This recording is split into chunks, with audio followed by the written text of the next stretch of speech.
Excited.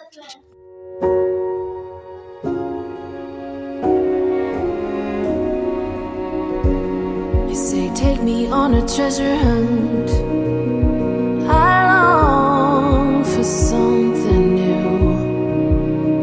Have you heard the fairies when they sing and dance? Oh, I wish it was me. Ladies and gentlemen, you are listening to Life Well Lived by Omobola Stephen. It's an engaging and enlightening talk show on life, relationships, and the business of life. Grab a cup of juice and just chill. Life Well Lived by Omobola Stephen. Live life. Live fully. You are now tuned in to this week's episode of our podcast.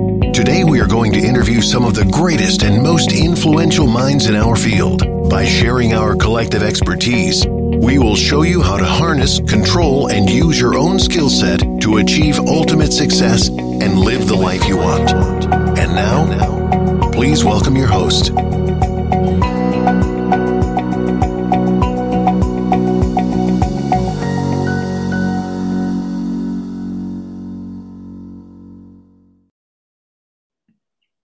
Good to have you on the show once again. Super excited to be here. My name is Omobola Stephen and welcome to Life Well Lived. On today's show, I've got Adrienne Rivera, right, who's a spiritual intuitive business mentor, beg your pardon. Welcome me on the show today, Adrienne Rivera. Yes, thank you so much for having me. I'm excited to be here. Excited to have you on the show once again, Adrienne. Now, I'm looking forward to your expertise on today's show, right? Especially on spirituality and business. Adrienne, you are a breathwork guide, intuitive business coach, and certified CBT life coach. How did it all happen? Yeah, so I'll start with breathwork. Breathwork totally found me. I wasn't even looking for something like it. And I remember living in a tiny town in Steamboat Springs, Colorado at the time. And I saw a flyer for something called Spirit Fest. And I said, wow, that sounds amazing. And, I really want to go to this and experience this. And so I went to my very first breathwork session and I was amazed by the amount of energy that I could create within my own body. And I was buzzing from head to toe, like every single cell in my body felt like it was vibrating.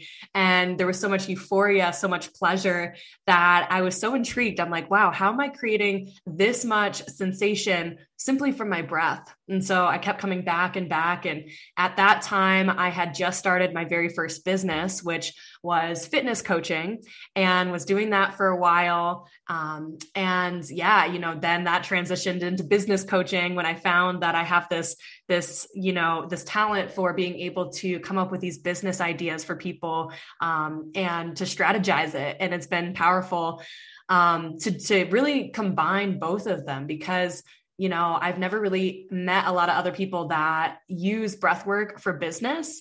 And when you can combine both, it feels like it just happens so much easier, right? It's like we can get the messages that are very clear that we need to know in order to move our business forward. And it allows us to find the uniqueness from within ourselves rather than looking and doing what everyone else is doing. So yeah, that's a little bit about my journey and how I got into the work that I do. Oh, awesome. So I want to ask you this question. Are there strategies that can help a person get more deeply connected to their intuition? How does someone get more deeply connected to their intuition? Yeah. So there is so many ways out there to connect to your intuition. And a lot of people ask me, what is intuition? And I would say my most basic definition of intuition would be simply feeling in your body what feels like the right answer to do something, trusting that and moving forward on that instinct. So for me, intuition is a feeling that happens in the body. A lot of the times that we talk about it as like a gut feeling or this inner knowing. And so often I'll hear that people lose trust with themselves because they'll say yes to something that their intuition was like, yes, this is totally it. But then maybe the timing was off or something didn't feel right. And then they say, oh, maybe that wasn't the right choice. Maybe I can't listen to my intuition.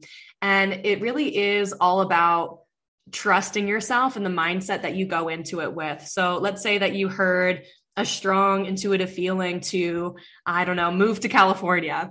And you move to California, and at first you feel like you don't have any friends. You feel like there's no job opportunities. You feel like it's more challenging than it has to be. But that could also be your mindset, and it could also be a lot of different factors. So if you can really trust and also know that sometimes you don't know why things are happening until years later, then everything really falls into place. I know for myself, the very first business coaching program that I did, at first, I didn't think it was the right one. I was like, oh, I trusted my tuition, but I don't think this was the right one. And it wasn't until a few years later that I had met someone from that initial program that introduced me to a leadership academy that I went through and then also coached. And so much has unfolded in my business because of those connections.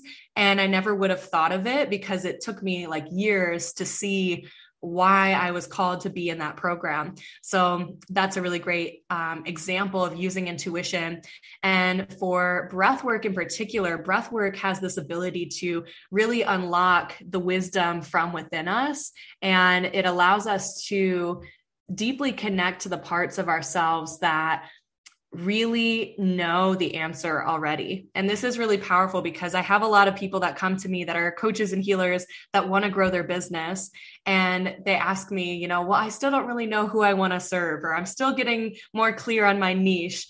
And simply going into a breathwork session, often they find their purpose. Often they get so much clarity. And usually the question that I ask them to ask themselves is, what are you pretending not to know? Because our brain likes to keep us safe, and we like to say, oh, maybe I don't really want to go all in with this.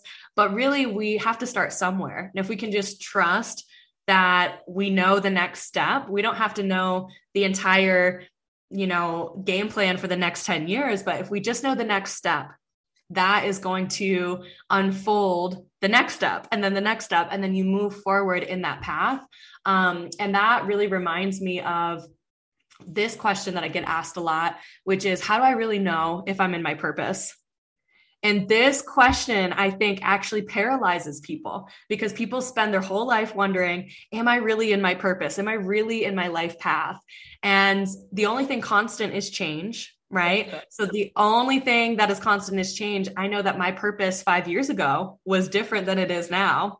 And my purpose in 5 years from now will be different than it is now. So as long as you have excitement for what you're doing every single day, and then you pivot if it's no longer exciting, then you know that you're walking your path. And I remember being in a breathwork session, and I had this spiritual download where I saw this like sacred geometry, and it was like God was showing me these two pieces of art.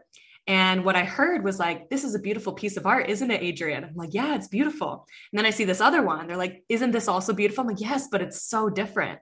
And they're like, great. These are two metaphors. These are two different life paths that you could go. They're both beautiful. The person who will lose at the game of life is the one who walks 1 foot in one path and 1 foot in another path. The person that will win at the game of life chooses a path fully, goes all in, and doesn't question whether it's the right path. They trust. And that was the message that came to me that I still preach to this day because it's so powerful. Very deep also. Yes, very deep. Now that's why spirituality is very deep. Uh-huh. All right. Let's talk coaching, right? Coaching is on the lips of many people, especially personal development, right? And I also know that you are a coach. So why should I go into a coaching business? I love this question so much. And so, I'll start with this. Most people that come to me, all they know is that they want to help people. All they know is that they want to make a difference. And most of them start off as healers, a lot of them massage therapists, Reiki masters, and a lot of them have never even heard of a coaching business. Coaching is a newer profession. And what's awesome about it is that it gives you the ability to help people and to move them forward. So a lot of it is focusing on where they're at now in the present moment and where they want to go and closing that gap. And my experience of it is that it's less focused in on the past, like not dwelling on the things that we can't change, but really looking at you as a blank slate, like with everything that you have now and how you can move forward with confidence in yourself. So yeah, if anyone here is listening and you feel like you want a path where you can, number one, allow people to transform their lives and be a vessel of transformation, be a person that asks the right questions that gets them to move forward, right? It's not like we're fixing people, we're not healing people. We are simply being the container and the inspiration that's going to move someone forward. So that would be number one. So many people want to help people in life. Number two is that there's so much freedom in it. Right now, at the time of this recording, coaching is not regulated, which is beautiful. I mean, there's so many different certifications out there that I definitely recommend because you learn a lot and you become a better coach every single step of the way. But whether you use the information that you use from your certification or not, and some of the best coaches I've had have never done a certification, you have ultimate freedom. You have ultimate freedom to blend spirituality with what you do. You can use your intuition to ask questions. You're not limited by certain things that you can do. I know I have a client right now who is a therapist, and she felt like the way that therapy is often run is so limiting. Like you can only do a certain amount of things. You can only ask certain questions. You can't really fully blend in different modalities as well. So what I love and what a lot of my clients love is blending modalities. So as I shared earlier, I use breath work to support my clients in finding their purpose, stepping into it fully, creating a business plan and moving forward with that to create prosperity. And in Breath of Gold, my breathwork business, we also have a breathwork facilitator training that a lot of people go through because they find like, wow, breathwork is so powerful. I want to add this into my coaching programs and support my clients with this tool as well. And a lot of other people have certifications like NLP or Reiki or different things that they found have really helped their clients. And so it's really the blend of all modalities. There's not one modality that's the best out there. And when you can use your intuition, ask powerful questions, and have an array of different tools to support clients, I feel like that is the most empowering thing ever. Oh, great. So invariably, you're trying to tell me that coaching business is not a waste of time.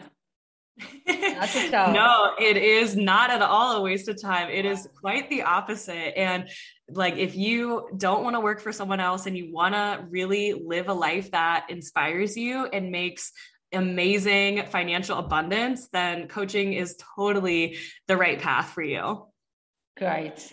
Thank you once again for that. Now, moving on to a very important aspect, right, which I also love, spirituality and business, right?